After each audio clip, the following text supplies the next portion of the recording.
10 seconds.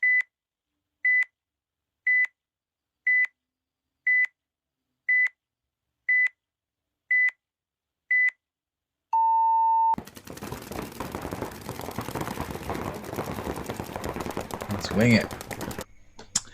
What's going on, everybody? Welcome back from the View from the Dead Box. We are greeted today by our great guest and awesome teammate slash coach slash beast, Chuck Johnson, the animal himself. What's going on, Chuck? Not much, man. How you doing, Wes? Michael, good to be here.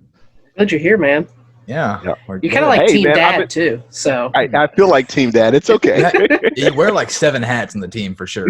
yes. God, I can't think of what all 7 of those are, but it's really cool to be part of the team. So it's funny. Factor. I've not been around guys as dedicated to the sport since I left Germany, so it's kind of nice. That's awesome. I feel bad because I feel like we're not really super dedicated as of lately, but you know, well, I mean, you can only be #committed 2020 as long as COVID allows you to be. You know, that's also true. It's very true. With every fucking league either delayed or canceled. It's miserable, man. It's so insane because I feel like some of the smaller events are trying their hardest to keep going, and some of these small events, quite a few of them actually survive just on these events alone. You know, they use this take-in to either buy new fields for the upcoming events or buzzer systems and, you know, scoreboards, all that kind of stuff. But it's so hard because the sport, other than a few Nazi events that they run, there's not too many leagues that like profit a bunch of money. So they need these events to stay alive. It's not very good if it goes under. So, you know, it's not looking good for some of these events that are having to cancel, not because they're wanting to, because they're being forced to. Which, you know, in hindsight, matter of fact, I'm probably going to be greatly surprised if 50% of the fields stay open. I remember there was a huge drop in paintball participation after like the market crash in 08. I can only see the same thing happening because of COVID. Yeah. I mean, I was just talking to a field owner today, and we were talking about paint, and they're having a hard time getting paint. And he likes to only deal with one provider, obviously, but he has multiple, and he says that other providers are reaching out to like other distributors to get more paint because they're just not getting paint in. And like I know GI just opened up last week, I believe. So they've been closed down for like 3 months. So they're so far back on paint.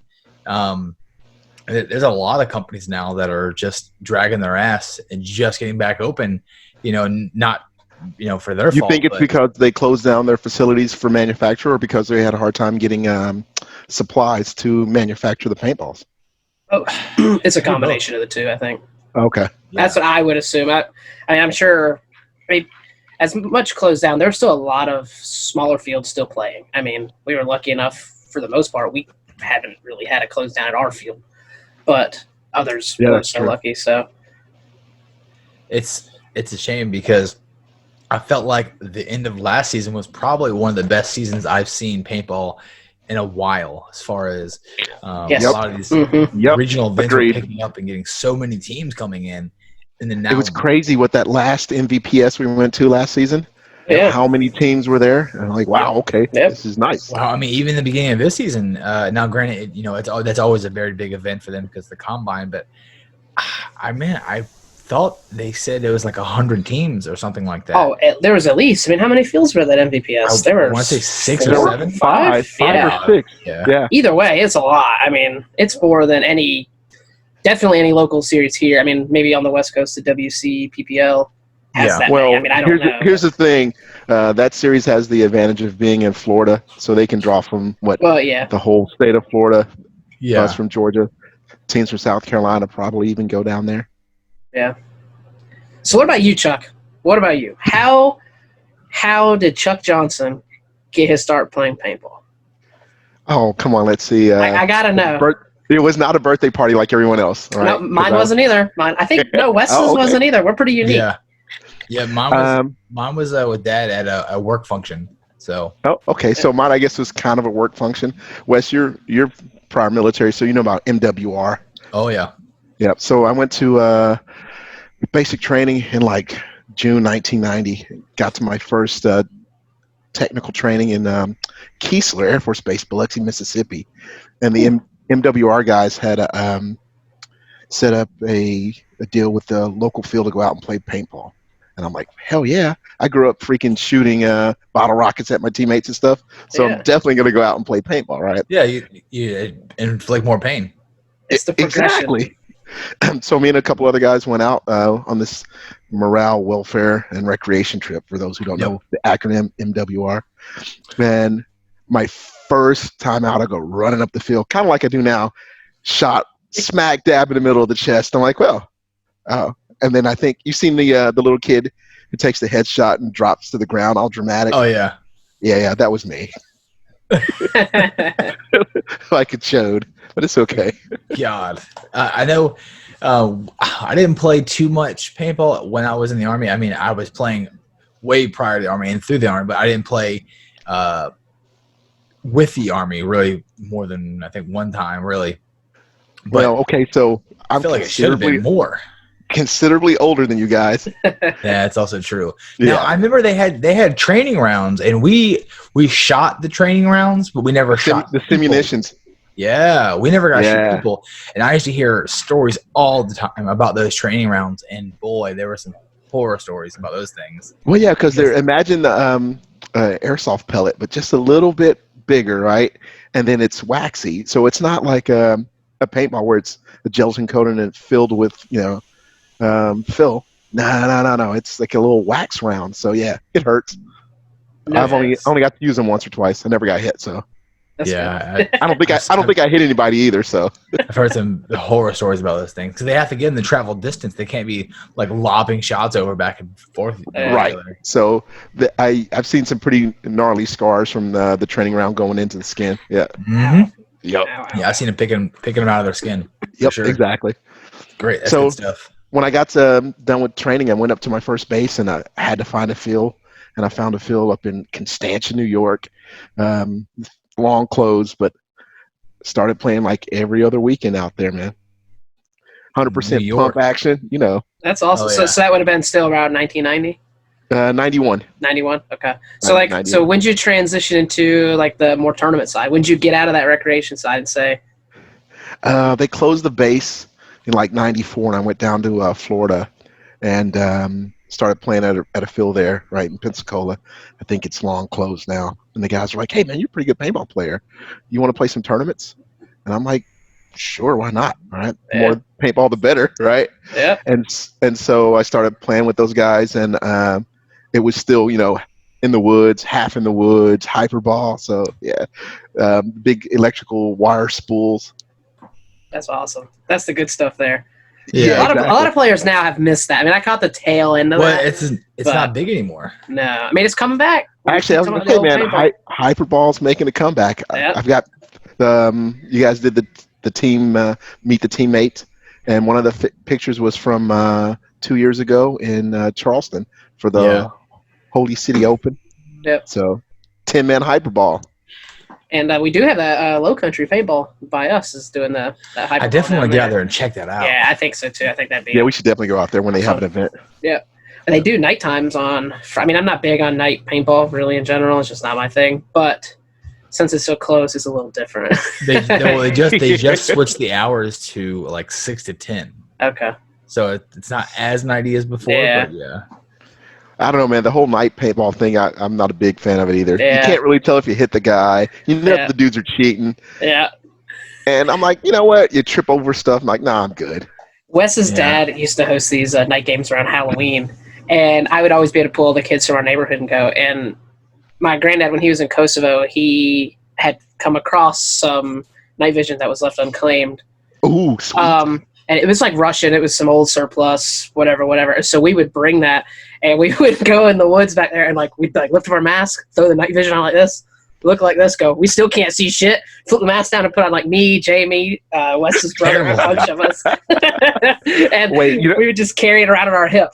Hey man, Russian night vision goggles give you eye cancer, so be careful. I wouldn't doubt it. These don't look like the safest things to be wearing. God, that's funny. No, and so it just progressed after that, man. I mean, of course, my career as a tournament player had a few hiccups based off of being moved by the military. Mm-hmm. 1 year in Korea, which, okay, that just sidelined me for a while. Yeah. And then I got to Charleston, started playing with a team called Organized Confusion, who I'm still buddies with those guys, but I think I'm the only one still playing. Right. And then we started going down to some events. Matter of fact, I was organizing some old paintball magazines, Faceful, for those who remember that one. Yep. That's awesome. And I found a picture of my first cup. It was 99 or 2000. That's awesome. And I guarantee I was doing a double knee slide, and it was ugly. God. That's great. I want to say now, the HCR guys, obviously. Did you play with them, or did you always play against them up there, or how did that work? I always played against those guys up there. So Okay. in Charleston, they've got two fields. One that's affiliated with a church where the HCR guys were playing, right? And then another that is the field that's been there forever. In my Air Force career, I was stationed there twice, right, from 98 to 2003. And then when they kicked me out of Europe, I went back there from 08 to 2013 when I retired. Speaking on the Europe thing, you played a lot of ball. Overseas, right? So yeah, compared to now, back then, I know it's a lot different now, but compared to, did you play much tournament before here, before going over there? I played probably, I'd say 7 or 8 tournaments over, 5 years before going over there. Now, comparing the two scenes back then, what was the difference, or what was the thing that stuck out the most? Well, okay, so the big thing that stuck out the most is that Cup is Cup. When I went to Cup in 2000, I mean, we're bums playing 5-man D5 or something, right? And I think we won freaking 4 of our 8 matches or whatever. Anyway, and so it was glamorous, right? And you figure, okay, all paintball tournaments are going to be that way. And then you get to some of these little local events, and you're playing in mud, or you're playing on a field where there's a pole in the middle, and you can run into it and blow your knee out. That happened to a guy I know. Oh God. And then I got to Europe, and I played mostly in Germany, right? And so the Germans have a bad history with guns or something. Yep. So they're not allowed to go out in the woods wearing camo and shooting paint at each other, right? So it's only focused on the competitive side of the sport, right? So every event, and I think the Germans are meticulous and overdoers, overachievers, right? So everything was kind of meticulous. So our training field was a practice field, flat, perfect grass from a soccer club. Oh, they said, yep. Yeah, you guys give us a certain fee per month, and that's your training field. And it was awesome. Going to the events, the German Paintball League, the events were always nice. They're always at the same place, but this is back in 03, 04, and we had turf on the field, right? Yeah. I mean, it was kind of old, beat up soccer turf, but still, it was good enough for paintball. Shit. Yeah, exactly. Indoor, so the winter, the leagues never really shut down. They just ran a winter league. And they kind of have to, right? Because the winters are a lot more harsh than, I can say New York, but, than most places here like Georgia and Florida and stuff like that. Well, we can play year round, and they can't really play year round in Germany, right? No, typically October, if the weather gets so bad. Either it's raining or it's cold and you're not playing outside. Yeah. But I played in an old tennis hall, so the field was really small, or That's old cool. warehouses. Yeah, it was cool. I don't know. They took it more serious as a sport. So if you told someone that you're a paintball player, right? Yeah, and I'm sure you guys have gotten this, and they're like, "Well, that's not a sport." And you're like, "Yeah, it is." Yeah. Okay, fuck you. Yeah. And then you show them some videos, and they're like, "Oh, okay. Well, how often do this?" And The thing I always get when I'm out and about, signing autographs for everybody, and somebody says, like they ask, we play paintball, and I'm like, yeah. The first thing that goes through their head is it's like woods, right?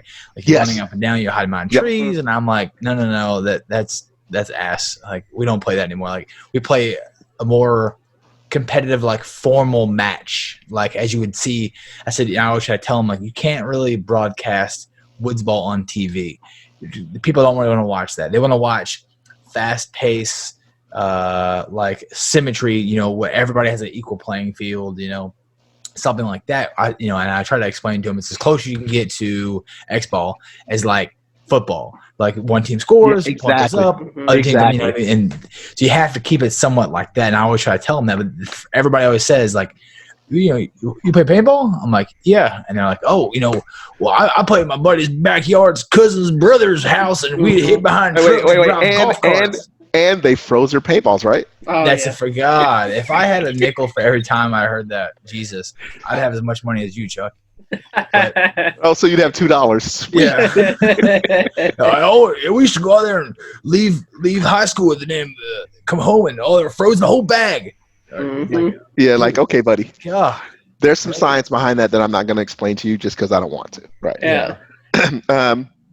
But no, I would always tell people like, okay, there's two schools, one where you pretend you're G.I. Joe or Rambo, and one where it's a sport, right? Yep. And then I said I play the sport. And then you show them some videos, and they're, oh, okay, I get it. Yep. Yeah. And then, let's see, I don't know, man, the atmosphere. I think I played at the highest levels during the best time to be a paintball player. So when I got to Germany, we're 2003. We played the Millennium Series, and it was nice. Yeah, I think we played highest is Division I Millennium Series, right? Those were always 7-man, correct? Yep, 7-man.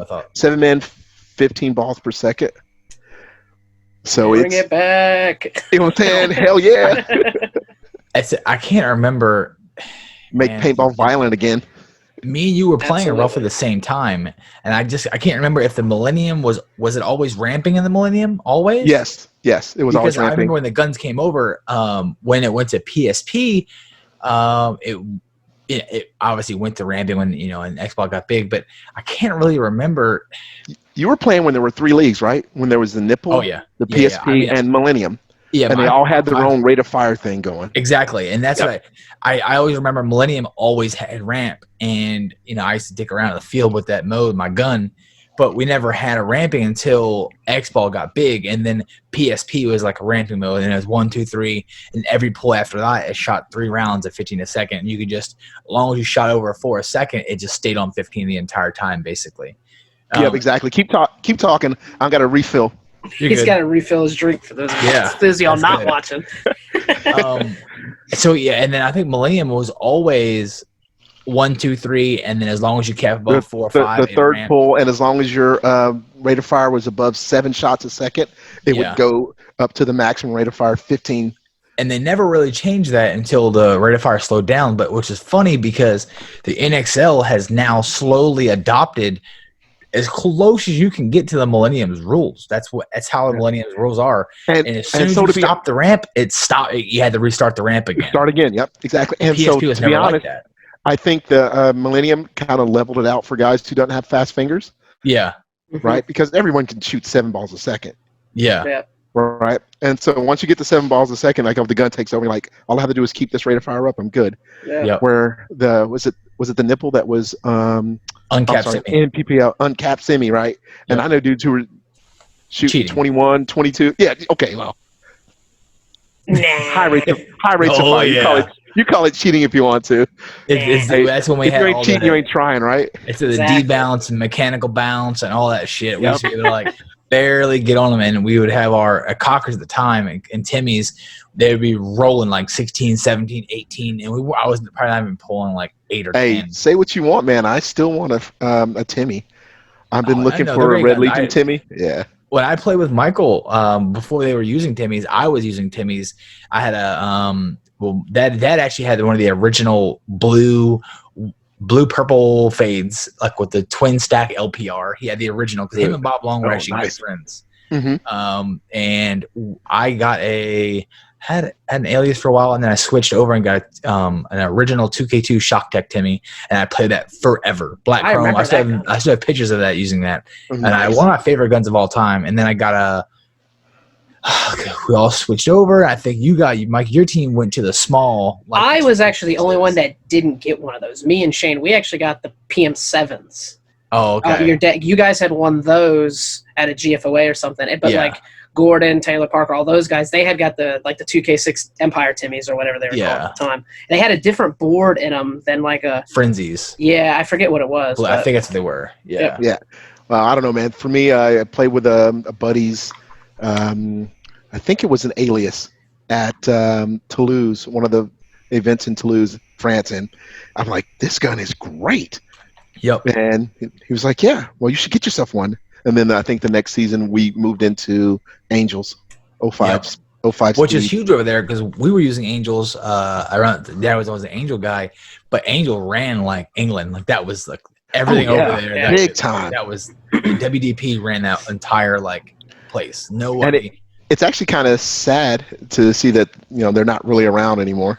Yep. They just slowly died off, and it was bad as it is. It's kind of their fault to a certain extent that they stuck with the same design forever, and then when they slowly tried to get something new and they tried to go with the A1 Fly, which is in the A1, it was a little bit different.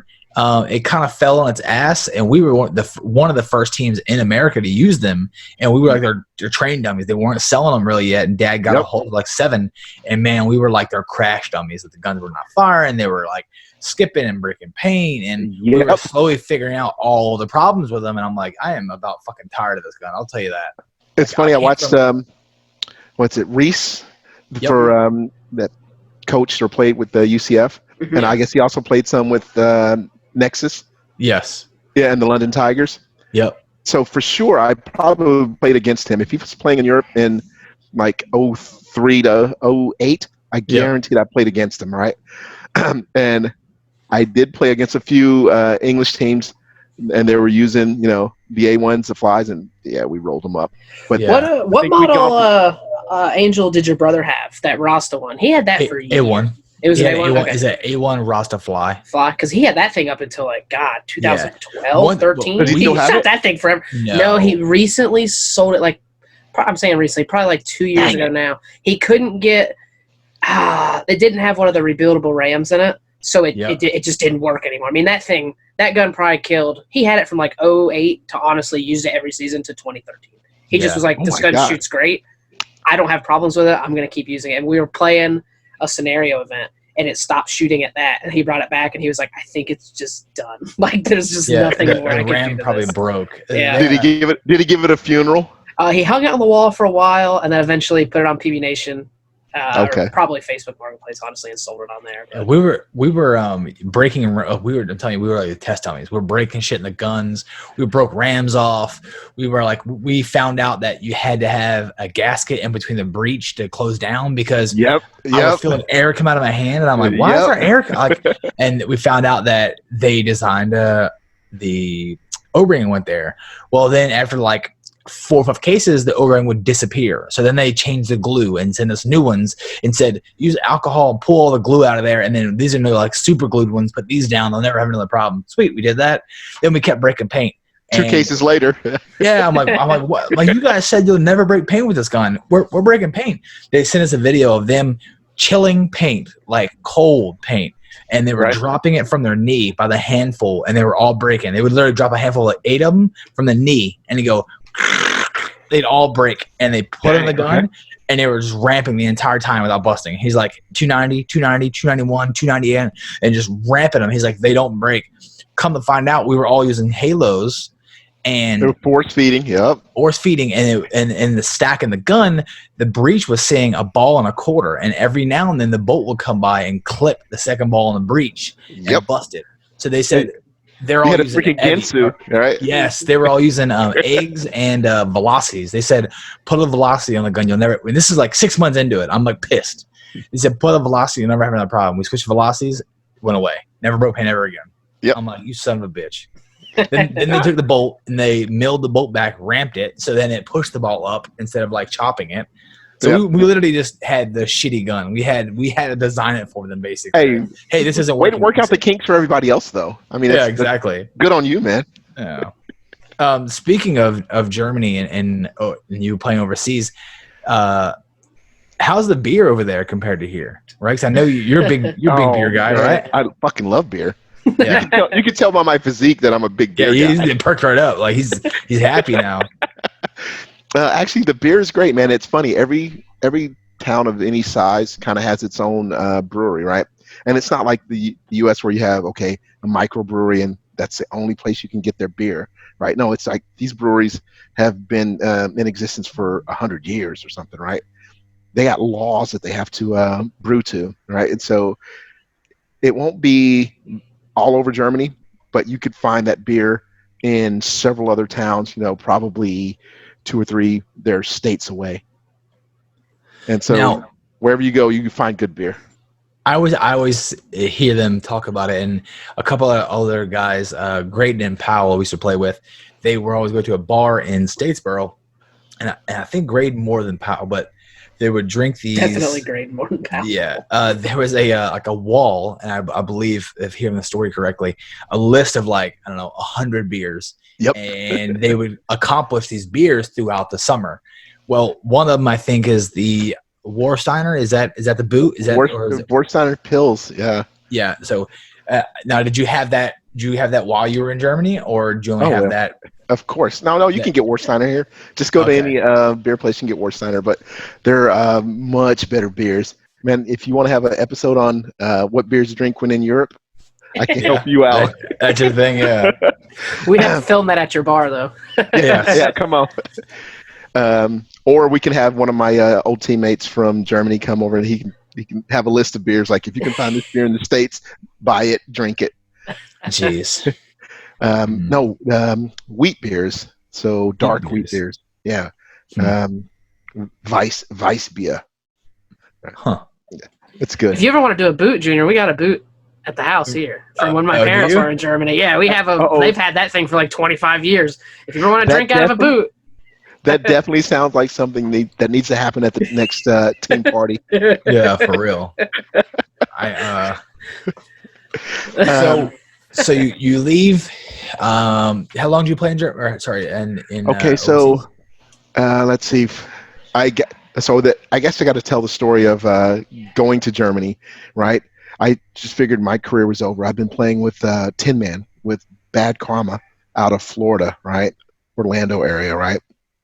And this is back in the Strange days, Jack's Warriors days, right?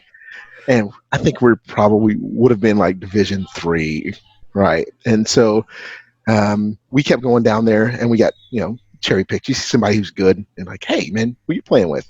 You want to come play with us, right? And I played with those guys for a season and a half, and then I got orders to Germany, which obviously I wasn't going to turn down. And I was like, well, my paintball career's over. And a buddy of mine said, no, go to Bitburg, Germany. There's a team that plays out of there called Eiffel Blitz. And I'm like, okay, I'll go. So I messaged the team, said, hey, can I get a tryout?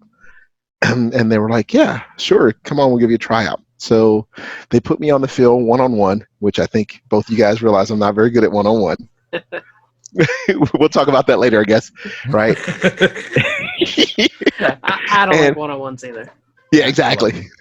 And so Dominic, one of their young guys, I guess, basically we put me against Joey, right? And I was the aggressor the whole time, but he shot me like 3 out of 5 times, right? And then they called I shot him once, and they called the 5th. I'm like, okay, enough. So I go to my car and I'm packing my shit up, right? Like, well, I didn't make that team. I guess I'll find somebody else, right?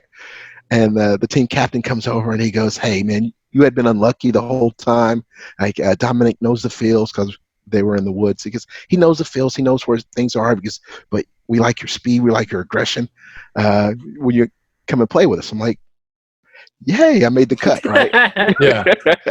And so I said, sure. And they're like, well, we need a snake player. He goes, are you fast? I'm like, yeah, I'm pretty fast. So they put me in the first line as a snake player for Eiffel Blitz. And at that time, it's probably we weren't playing the bottom. we're playing what would be D3, right? But okay, so let me caveat that with D3 over in Europe is probably the teams that just moved up from D5 in the US, right? Yeah. So trust me, the American teams would come over and just mollywop all the European teams. Yeah. So I played with Eiffel Blitz, and then Eiffel Blitz and a couple other teams merged to form Elysium, and I played with those guys for the last 3 seasons. The last 3 seasons, they had formed the Deutsche Paintball League, DPL, right? And they had a pro division. So we played in the pro division for 2 seasons, but we didn't take it too serious. As we already discussed, I like drink. Yeah. And the whole team liked, to party a bit. So we were the team that was like, wow, those guys could be really good if they just stayed sober. So I don't know if you know how European soccer leagues relegate teams that don't perform well. Mm-hmm. Which is how the pro league now here works in the NXL, exactly, right? Exactly. Yep. So we got relegated out for the last year, but it was 07, 08, and I knew I was coming back to the States, so it hurt. It stung a bit, but it is what it is. So when you came back, in 07, 08, did you play when you came back again, or did you take a break? I left Charleston Air Force Base in South Carolina, and I had 3 options to go back to the States: Charleston, or Charleston. So I went back to Charleston, and all the guys who had been playing tournaments had kind of retired, right? And they were running a field, right? Which is great. There's a great field in Charleston that I highly recommend you guys go see Paintball Charleston. It's a good time. But they'd all stepped away from playing tournaments. So I'm like, okay, well, there's no tournament team here. Yeah. I kind of only really want to play tournaments. Like Wes said earlier, like, I'm not G.I. Joe. That's for bums, whatever, right? And so I played every 3 months just to make sure the gun still worked. Yeah. Yeah. And then I retired from the military in 13, and I ran into Can at Hoppers in 2014, 2015. Yeah. No, actually. It was probably 2016 because 2016, he actually left us and went back to Canada in 2014 for almost a year. And yeah, you're right. Our whole scene kind of died off here, honestly. There just wasn't anything around. So then, you're right. 2016, and then he's like, "Man, you look like you play tournaments." I'm like, yeah, I did a bit in Europe, and he's like, "Well, why don't you come out and play with us?" And I started playing with you guys. What was it? We're playing up in, was it Jump Shot? Yeah, that hot as hell warehouse, man. Oh, man, I'm telling you, it's not that hot in there. Dude, that warehouse is outside now. Nope. I'd rather sweat my ass off outside than sweat my ass off in that building. It's muggy in there, but I would rather be, especially stuff standing around dicking around like we do now. I would much rather be standing around inside of there dicking around in the shade than stand there dicking around in 200-degree heat. I just felt like it was 200-degree heat everywhere I walked in there. No matter what I was doing, it was just hot. It felt like a good solid 85 degrees in there. That's about it. And it felt like I was breathing in hot 85 air. degrees and 200% humidity. Yeah, it was just it was like hot air I was sucking into my body nonstop. That's what it felt like. I'm like, this is miserable. I hate this place so much. You just gotta get used to it. It's probably great for the winter too. Yeah, I mean, didn't they have fans or something that they could have turned on for us? Yeah, he did that one time. So probably 2013 or 2014, a bunch of us had talked to the dude beforehand. He let us go out there. He gave us paint, everything, just see if we'd go play there. And he turned the fans on then, but they would squeak, a loud, obnoxious noise, so then no one could communicate. So after that, we were like, let's not run those because you just couldn't talk, and it was already hard to hear. Instead of just going up there and just fixing them, Yeah, I mean. Yeah, exactly. That costs money. That gentleman wasn't going to do that. That costs money. We're not spending money. That's crazy. Yeah. Not for paintball players. It was originally just a reball only field. At first, when they opened, I messaged them. They're like, "Oh, you can't bring outside gear." I was like, "Okay, so that's not gonna happen." And then they messaged me back. We're like, "Hey, we want to try see what outside people will bring." So it was a Thursday night. What's wrong? Did the reball not work out for you, boss? Yeah, I know, right? Hey, wait! Don't knock reball. I've seen a lot of German fields and I got a pod Russian fields use reball. Yeah. I shot reball for a winter season, just for training, right? Yeah. They're super easy to clean up. They don't leave a big mess. And I know if you've played on enough carpet or turf, you realize that the paint makes the turf super slick. Yeah. So the reballs don't do that. It was kind of nice. Yeah. I think I just heard they didn't Swedes feed came well up in with that, right? Rovers. Yeah, I'm they would not always sure. in the humidity they stick, and the hoppers stick them together sometimes. So you have jams and stuff like that, double feeds. It's not humid in Europe in the wintertime. Yeah. Except for if you're far south near the Alps and stuff where they get snow. Yeah. So you're here with us. That's how Chuck Johnson got to be on GA Xtreme, huh? Yeah, I feel bad for you now, man. Jeez. Nah. You know? Yeah, I know, right? You guys tried to kill me this past weekend. Yeah. Oh, I didn't tell you, Mike. So I'm mixing up the teams. I'm kind of sitting out some points, trying to like see how some of you bums are playing, you know. And I walk out there and I throw Chuck against you guys. Well, I saw me and him. I went to the Dorito too, and he was over there with me. Yeah. So, you were already on the field, and I walk out there, and they're like, Daniel's like, well, where's he play at? And I'm like, oh, he plays in Dorito side. He said, really? I said, yeah, like he loves playing Dorito side. I said, oh, okay. And my performance said that was a fucking lie. Mine said that was a lie. Mine wasn't much better. When I hit the ground, I thought about killed myself. I was like, fuck, I haven't had a dive like that in a long fucking time. I missed it too. Oh my god, dude! I went 200 on the break. I missed it. I did. I went to the alpha. No one's shooting at me. I went to the 100. I was like, fuck, and I step around the 100. I go, oh shit, they're shooting here. I got down. And when you went to 200, I'm like, well, shit, I guess I gotta go to 200 to match you. Yeah. And then you weren't gonna let me out, and I think no. I was hurting so bad. I was like, I'm just gonna post up on Chuck. I shot 2 pods, just like I can't let him get out something lighter than this, and I got shot in the back from the snake side somewhere. But to be absolutely honest, man, joining GA Xtreme has kind of made me a better paintball player. It's kind of shitty to say at the end of the career, right? As the body starts to give out.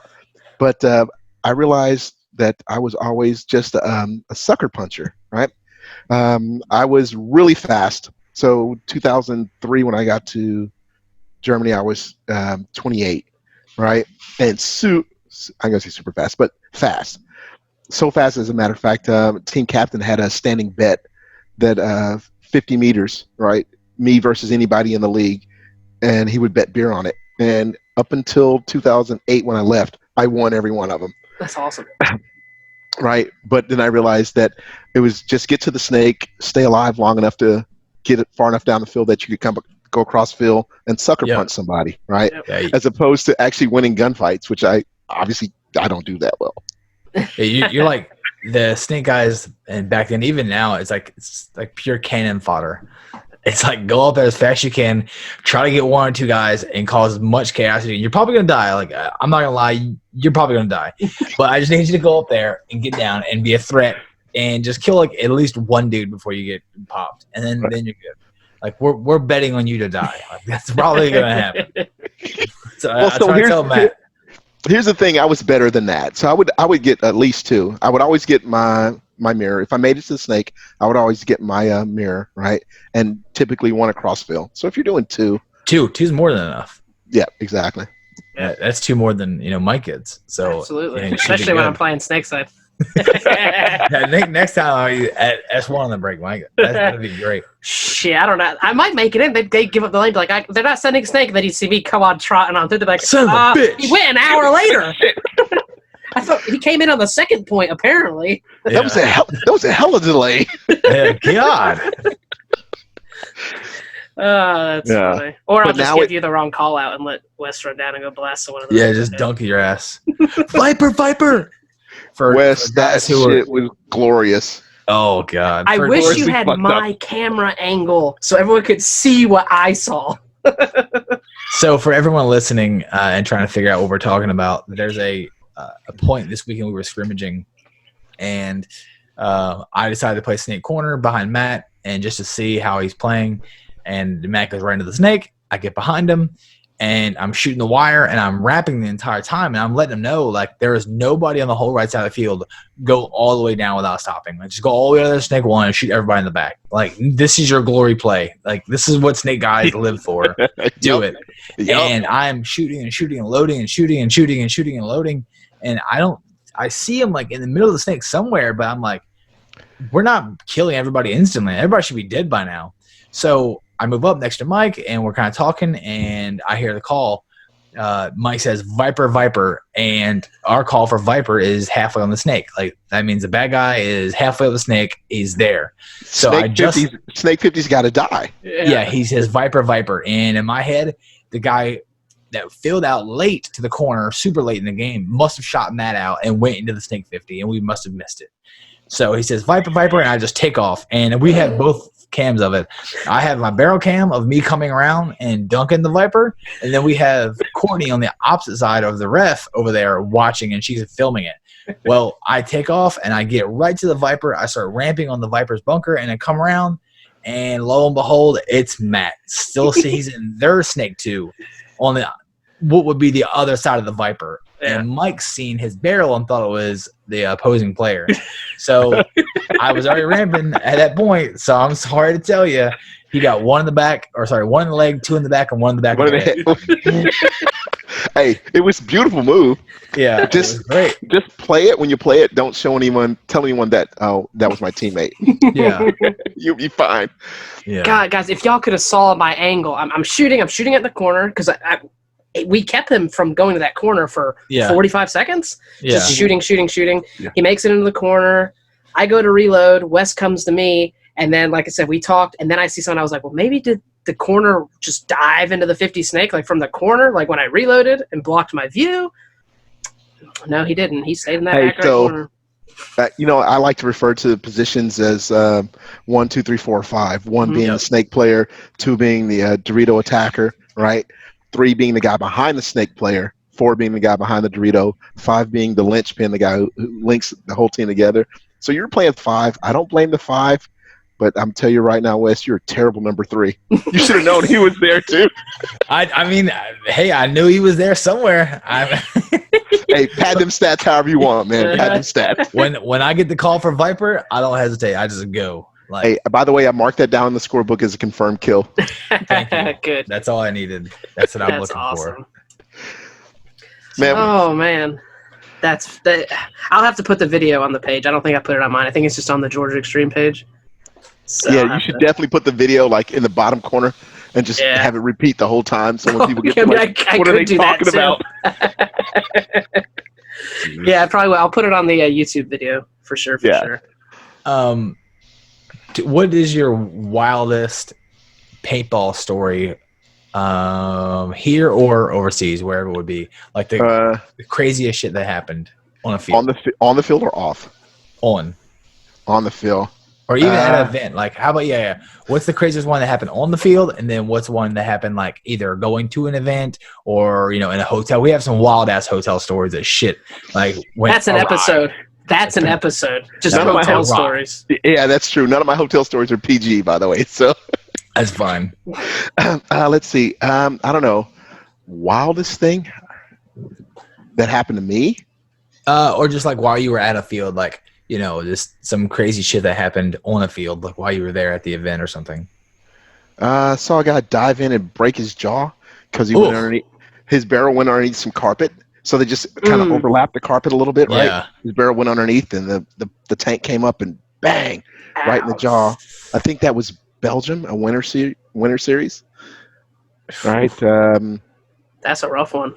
That could have made it on the crazy paintball injury one. I've never seen anything. That's probably the worst one I would have seen. Yeah, I mean, and you couldn't tell it was broke, right? Yeah. But the guy, he kept like, oh, what is this? Is not right. Something's not right. Yeah, and it was broken.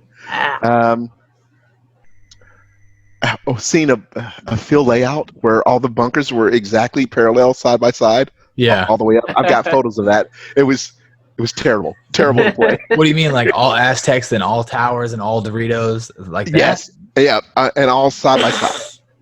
So if you turn exactly what? Amsterdam. I forget which season, but Amsterdam.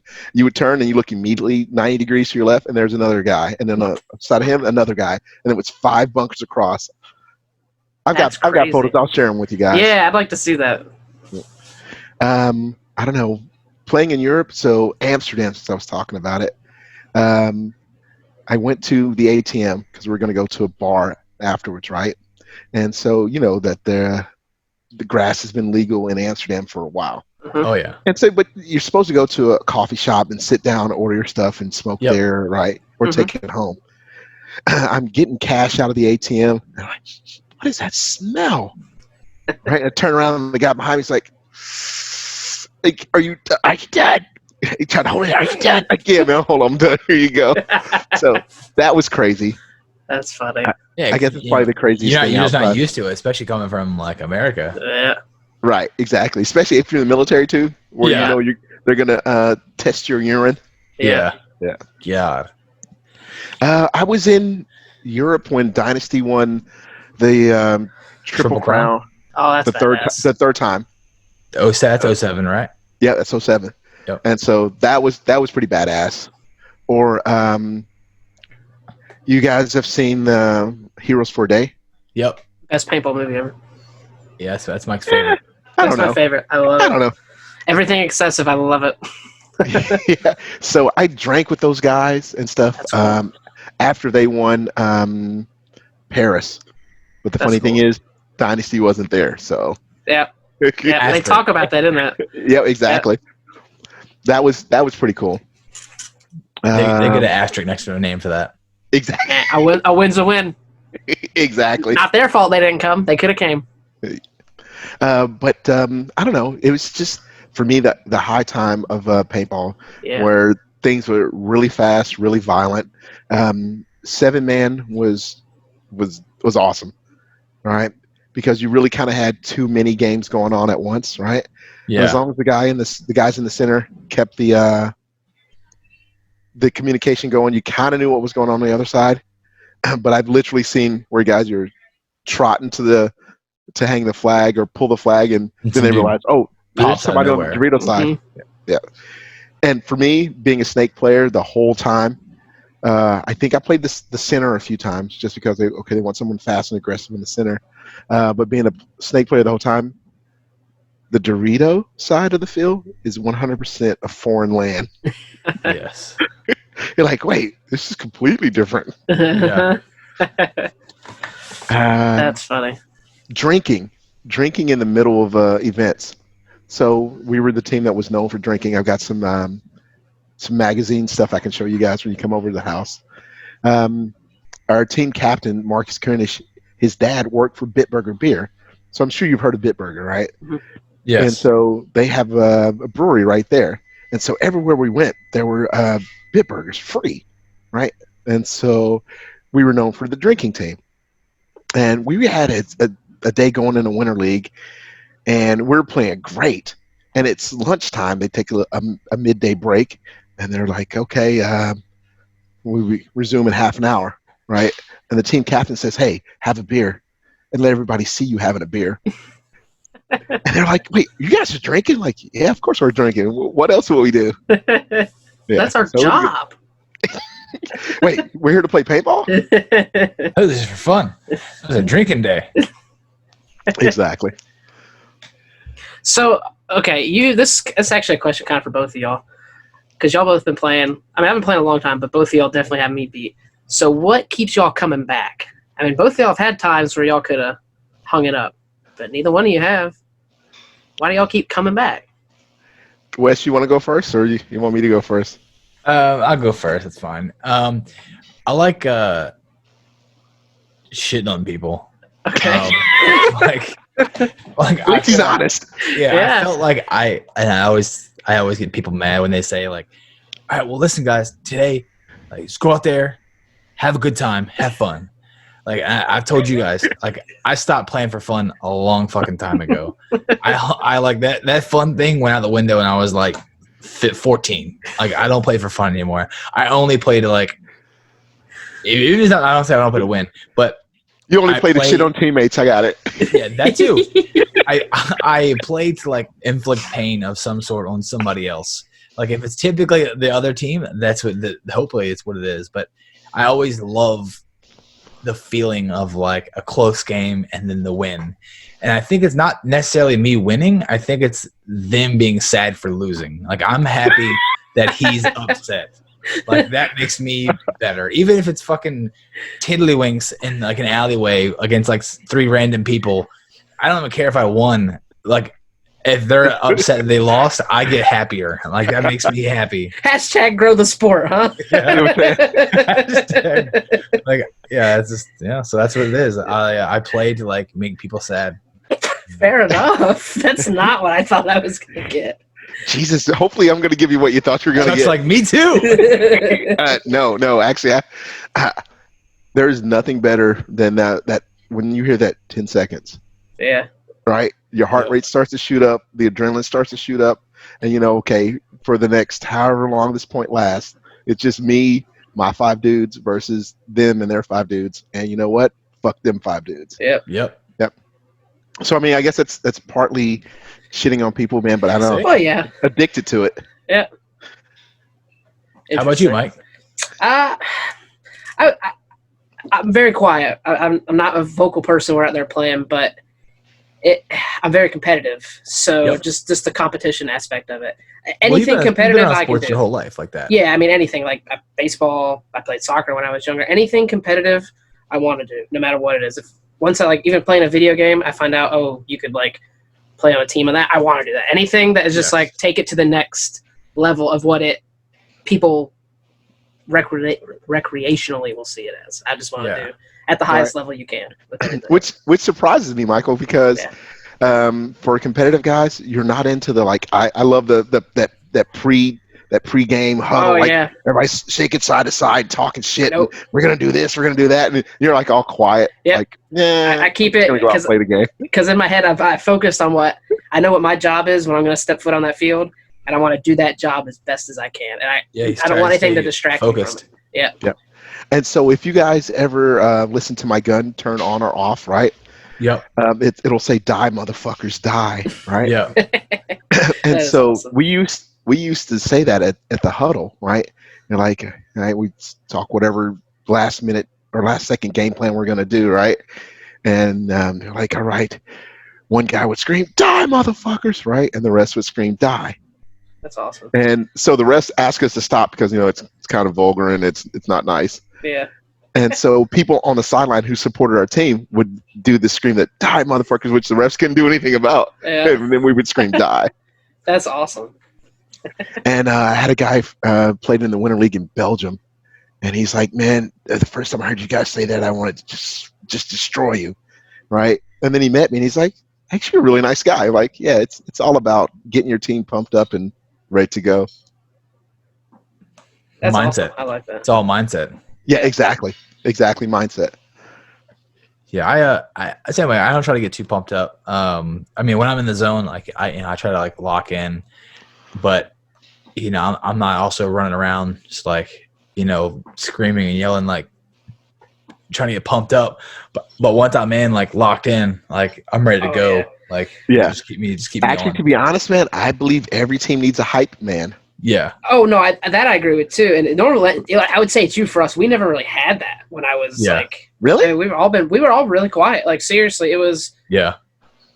I don't know. I mean, not like I don't want to say we're pretty humble people in general, but it wasn't like that. We just never had a dude that was gonna. I know Junior's not. Is not humble, but most. Like when big cock move when I won that when it came down to that last that event we played where I had to go to overtime and it was the 1-on-1 for all the money. I got out there and I'm like I walked off and that MVPS I remember that. And I walked off and you said we just want a close point to go to overtime and I walked the field. I'm like da da da and I'm trying to clock out to catch my breath.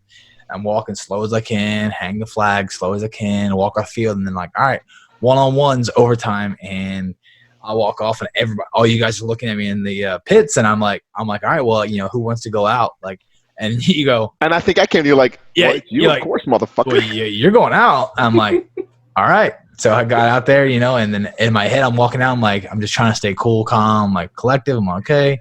I'm like, hey, this is for everything. Like, I can get fucking shit on right here and then lose it all. Like, and everybody's watching. Like, this is not, this is a terrible stage to do it on. But once I shot him, it was great because I ran by that flood. Yeah. Like I ran by a dad like an asshole. I ran by the fucking the pit like talking shit. Like I'm like, and I got to the back with you guys, and we're all happy. And I'm like, man, that was really a dickhead move.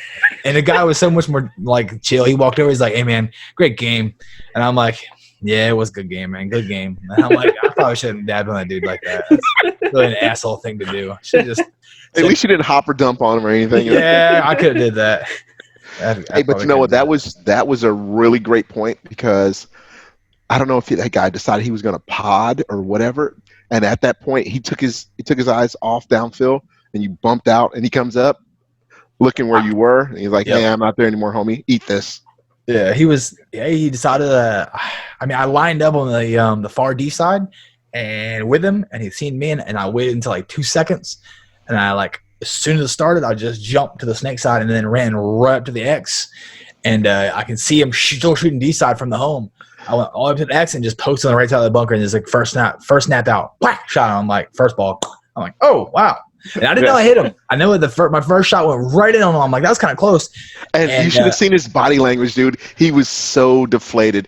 When he took that hit, he just dropped his gun and his shoulders slumped. He's like, fuck, I just got because roasted. all his teammates were probably hyping up saying, well, you're the best one. You got to go. You know what I mean? They were all gassing him up in there. And then he gets like roasted in the first 30 seconds or something. Yeah, it was like literally my first like shot, like first burst. Pop.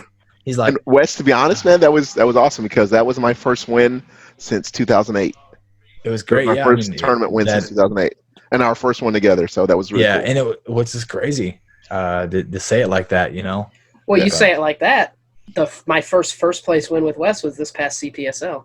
Yeah. Me and this man have had how many seconds and thirds? Oh God, it's probably 10. 15. Yes. We've battled in the trenches for 30 plus points before and have gotten close every time. Wow, that stinks. We've both won tons of events, but never together.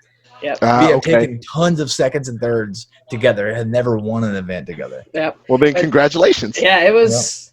Yep. And then same, the SPL that we ended up winning, that was the first place I had ever had. And that was 11 years of playing, and it was all second and thirds. I'd go play these tournaments, play 35 games, and take second. And it's like, what am I doing wrong right here at the end of the day? And then finally closed that one out, and I was like, that's the only time I think I ever screamed when I won a tournament. Can went to me to hang the flag, but I had passed him down the field. I was just killing everyone on D side, and I looked at Shane, I was like, you got to hang it, like just in case I got a hit, because I might have got shot inside the mask, and the ref called me clean. That's on him. Hey. But, I was like, Shane, you got to hang it. And after that, that's the only time I've ever been like showed any sort of emotion when I've like won anything like that. I was like, fuck yeah, finally. No, man, there's nothing better than getting a win, right? Oh, yeah. Yeah, I feel that's the best. Yeah. Second, you can always look back on like, we played really well and we did this and then we did that, but in the back of your head, you're like, yeah, but we didn't fucking win. Yeah. Well, at least you get some cool stories at some of those second places, because every paintball event, you don't really come back with some sort of story to tell everyone later on. That's the only thing you can take away from losing. Only positive. Well, we have a list of questions that I'm sure you're familiar with. I don't think you've heard these yet, because we've mixed up quite a few. We try to add some every now and then to the list, just so the new guest doesn't know some of them, but these I don't think you've heard yet, so we'll probably change the list. They're all rapid fire questions. Really don't have to. We know some of these now that we've done the player of the week on you. So some of these I will know, but some of these guys might not follow the page, so they might not know. Okay. So I'll ask you first. Your favorite player? I get two. I'm gonna take two because I'm old. That's fine. Rocky Cagnoni. Okay. I styled myself how I play Snake off of him, and obviously Ollie Lang. Ollie Lang's a beast. Fair enough. Right there. Drums or flats? Oh, definitely drums, baby. Thank you. Yes. We had Chris Cox on here, and he was trying to tell me how flats are so much better than drums. And I need to ask his wife to get him in for a CAT scan. Like, I don't understand. Yeah, we're definitely brain damaged. Yeah. It's insane. It's insane. Your favorite team of all time? DYNASTY. Yep, right there. Or Georgia Xtreme. Yep. Or Elysium. Yep. What's your most memorable event? Jesus. I've had so many. Amsterdam. Probably '05. Rainstorm, and I had a 5-pack. Hell yeah. Yeah. In 7-man. Yeah. Okay. Still badass. Yeah. Okay. This is a good question for you. I know you're a comic book nerd. Big time. Favorite superhero? Wolverine. Wolverine. What's your Little guy who's a beast. Yep. This is true. What's your favorite gun of all time? Actually, you know what, man? I'm a cocker guy, but this Lux is shooting super nice. So I'm looking for my next Lux. Thanks for introducing me to her, No Wes, problem. and Courtney. Yeah. How do you prefer your steak cooked? Bleeding, baby, bleeding. Bleeding. Gross. Yeah, I gotta go Whatever. medium on that. Yeah, you gotta go medium. I'll tell you what, the best steak I've ever had. A little place in Germany, outside of Frankfurt, right? And they bring out a stone, and the stone is hot, Oh, right? And they bring you out a raw steak, and you cook it yourself. I've heard of places like that. Yeah. That's badass. That's and awesome. you can cook it bite by bite, and every bite's medium rare. So bleeding, baby. That's my favorite question here. Uh-oh. Yeah, mine too. Hard or soft? Wait. Wait. There you go. There's your question. Yeah, I don't know, dude. Always hard. Everything's got to be hard, baby. All right. There we go. Who is the best player in the sport currently? Besides me, obviously. I was gonna say, I know this guy plays Dorito. He's the second best Dorito player I ever know. Right? Currently, Jesus, man, one of the Russians. Yeah. Yeah. Or I don't know. I'm a snake guy, so I kind of like Keith Brown. Keith Brown. Shout out to Keith Brown. Yeah. I'll allow it. Brown's a Yep. beast. Speed and aggression. Yep. All right, and number 10. What's the first thing you notice about the opposite sex? He's about to get slapped. I know he looks towards the other room. He's sitting at the dinner table like, what's he gonna say? Oh, that's awesome. Yeah, thanks. Oh man. That one was tough. Oh, well that's what I had. Did you have anything else, Wes? I mean, I got one announcement I'm going to say, but I think that's it. Yeah, I really wanted to just pick his brain some on the overseas stuff, really. we got it. I mean, Yeah. we'll probably have to have Chuck on again. I'm sure there's a lot more paintball up in that head. Oh yeah. Matter of fact, man, I'm really super pleased that you guys asked me to come on. You guys are doing a great job on this freaking podcast. Thank you. Appreciate it. Yeah, and it's cool that the fact it's just a conversation. Yep. all it is. We try to keep it like that. I mean, you saw how we started. We don't talk much before we do the show. We don't We literally just rip go it. into it. Yeah. Yeah, exactly, and it's kind of candid because you guys don't know what the other guy's going to ask. Yep. That's super cool. Yep. We did. I was started last couple weeks been getting some questions about merch. I didn't think it was a thing I would ever need. It's a thing. I need some.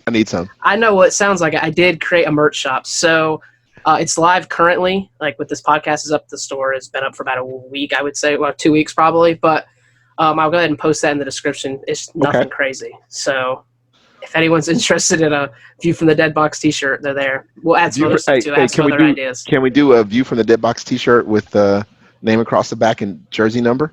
Yeah, I believe I can add that to it. I will add that to it. Okay, so perfect. I got a couple different other designs I'm working with someone with just to see what they can spit out. So Awesome. But I think that's all I had. Chuck, anything else you wanted to say? All right, I'm good. Thanks, guys. What about you, Wes?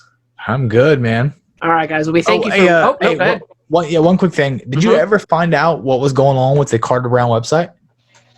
I know you say that all again. I did not did understand. Do you ever dig any deeper on that the ransom on that website? Oh yeah. So I don't have my link pulled up.